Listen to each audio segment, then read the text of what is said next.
ఎప్పుడెప్పుడా అని ఎదురుచూస్తున్న అన్నదాత సుఖీభవపై లేటెస్ట్ అప్డేట్. ఏపీ ప్రభుత్వం మరో కీలక నిర్ణయం వెల్లడించింది. తాజాగా ఏపీ బడ్జెట్లో రైతుల కోసం హామీ ఇచ్చిన విధంగా అన్నదాత సుఖీభవ పథకం కోసం నిధులను కేటాయించారు. ఈ పథకం అమలు విషయంలో ఉన్న సందేహాలకు సమాధానంగా ప్రభుత్వం శాసన మండలి వేదికగా కీలక ప్రకటన చేసింది. అర్హులైన ప్రతి రైతుకు ఈ పథకం కింద నిధులు జమ అవుతాయని మంత్రి అచ్చెన్నాయుడు ప్రకటించారు. ఈ పథకం అమలు ముహూర్తంతో పాటుగా విధి విధానాలపైన మంత్రి స్పష్టత ఇచ్చారు. వ్యవసాయ శాఖ మంత్రి అచ్చెన్నాయుడు అన్నదాత సుఖీభవ పథకం అమలుపైన క్లారిటీ ఇచ్చారు. కూటమి నేతలు ఎన్నికల సమయంలో ప్రతి రైతుకు 20,000 రూపాయల చొప్పున ఆర్థిక సాయం చేస్తామని హామీ ఇచ్చారు.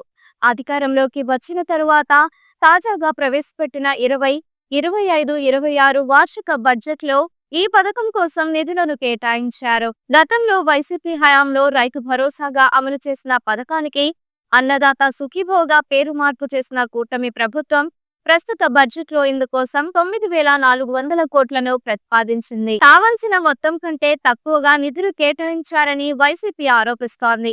ఇప్పుడు మంత్రి అచ్చెన్నాయుడు ఈ పథకం అమలు గురించి వివరించారు. పీఎం కిసాన్ తో కలిపి అన్నదాత సుఖీభవ పథకం కేంద్రం అందిస్తున్న పీఎం కిసాన్ తో కలిపి అమలు చేయాలని ఏపీ ప్రభుత్వం నిర్ణయించింది. దీంతో పీఎం కిసాన్ కింద అందించే 6,000 మినహాయించి 14,000 చొప్పున రైతుల ఖాతాల్లో జమ చేసేందుకు నిర్ణయించింది.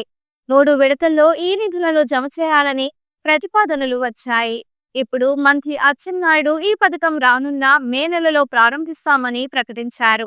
అర్హత కలిగిన రైతులందరికీ 20,000 నగదు అందజేస్తామని హామీ ఇచ్చారు. కౌలు రైతులకు అన్నదాత సుఖీభవ అమలుపై విధి విధానాలను ఖరారు చేస్తున్నట్లు వెల్లడించారు. ప్రభుత్వం ఇచ్చే నగదు రైతులకు సాయం మాత్రమేనని అచ్చెన్న స్పష్టం చేశారు. కూటమి ప్రభుత్వం రైతులకు అన్ని విధాలుగా అండగా ఉంటామని వెల్లడించారు. గత ప్రభుత్వ హయాంలో ఓసీ కౌలు రైతులకు రైతు భరోసా నిధులు అందలేదు. ఇప్పుడు కూటమి ప్రభుత్వం కౌలు రైతులకు ఇస్తామని చెబుతోంది. అయితే ఈ పథకం దాదాపు 55 లక్షల మంది రైతులకు అమలు చేయాల్సి ఉంది.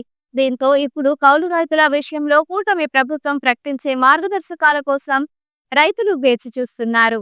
మే నెలలో తొలి విడత అన్నదాత సుఖీభవ నిధులు జమ అయ్యే అవకాశం కనిపిస్తోంది. ఈ వీడియో మీకు నచ్చినట్లయితే లైక్ చేయండి. మరికొన్ని లేటెస్ట్ అప్డేట్స్ కోసం వెంటనే మన ఛానల్ ను సబ్స్క్రైబ్ చేయండి. ఈ వీడియోపై మీ అభిప్రాయాన్ని కామెంట్ రూపంలో తెలియజేయండి.